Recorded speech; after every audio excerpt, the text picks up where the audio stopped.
Hello everyone, exercise 3.1 question number 5। Okay, तो question number 5 में हमको क्या देखना है। देखिए बुक में क्या लिखा हुआ है कि half the parameter of a rectangle garden whose length is 4 metre more than its width is 36 metre, find the dimension of the garden.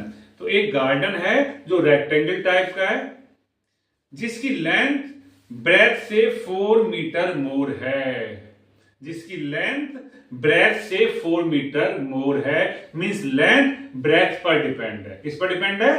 Breath पर। ओके, तो वैसे तो हम इसे वन वैल्यू से भी कर सकते हैं, लेकिन चैप्टर का नाम है linear equation in two variable, तो हम दो वेरिएबल लेकर चलेंगे इसमें। तो बात चल रही है रेक्टेंगल गार्डन की जिसमें लेंथ और ब्रेथ का यूज हुआ है। तो सबसे पहले हम क्या करेंगे, let the length of a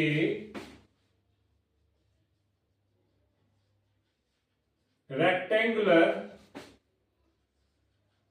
garden equal to metre की बात चल रही है तो x मीटर एंड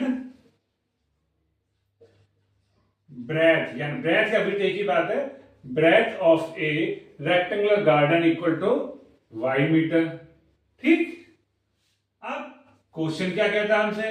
क्वेश्चन क्या कहता है? क्वेश्चन कहता है कि जो लेंथ है, लेंथ मींस x, जो लेंथ है, length means x equal to breadth से, ब्रेथ क्या है?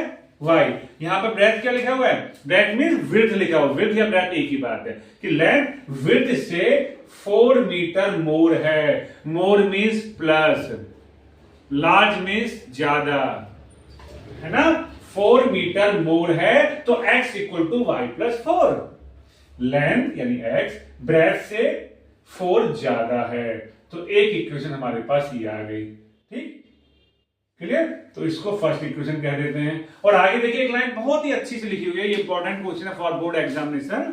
इसमें लिखा हुआ है कि half of the parameter rectangle garden, उसके बाद इसने दूसरा सेंटेंस यूज कर दिया, बाद में लगाया इज 36। यहां कंफ्यूजन हो जाता है कि अभी बच्चे क्या समझते हैं कि ये विड्थ दी हुई है 36।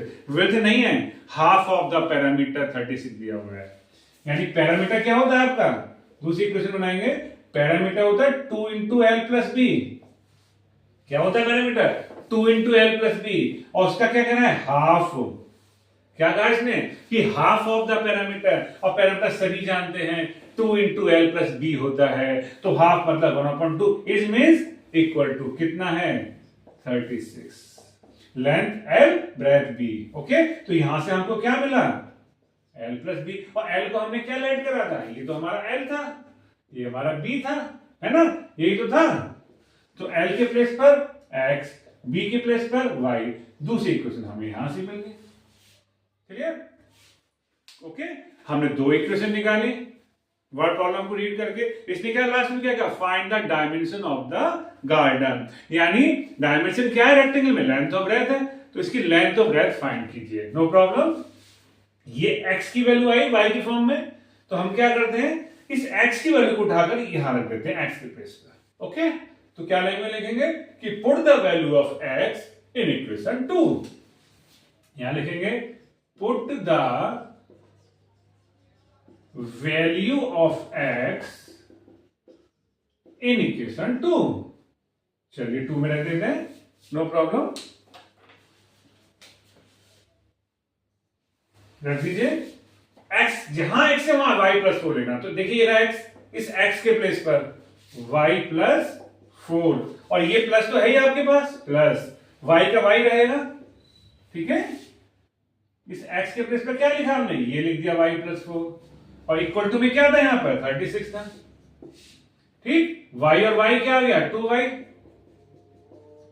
निकाल लीजिए y की वैल्यू।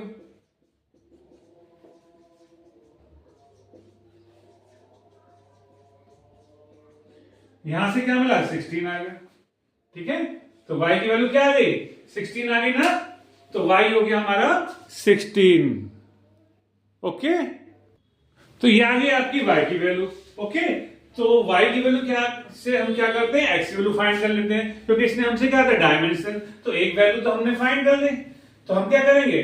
y की वैल्यू उठाकर 1 में रख देते हैं। तो क्या लिखेंगे? फ्रॉम 1 ये लैंग्वेज में लिख सकते हैं कि put the value of y in equation 1। रख दीजिए y के प्लेस पर, या y के प्लेस पर रख दीजिए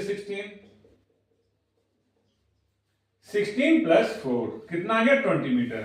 ठीक है, तो लेंथ हमें मिली, ब्रेथ हमें मिली, लास्ट में क्या लिख देंगे, hence length of a rectangular garden equal to L equal to x equal to 20 metre and breadth of a rectangular garden equal to B equal to y equal to कितना आया था 16 metre.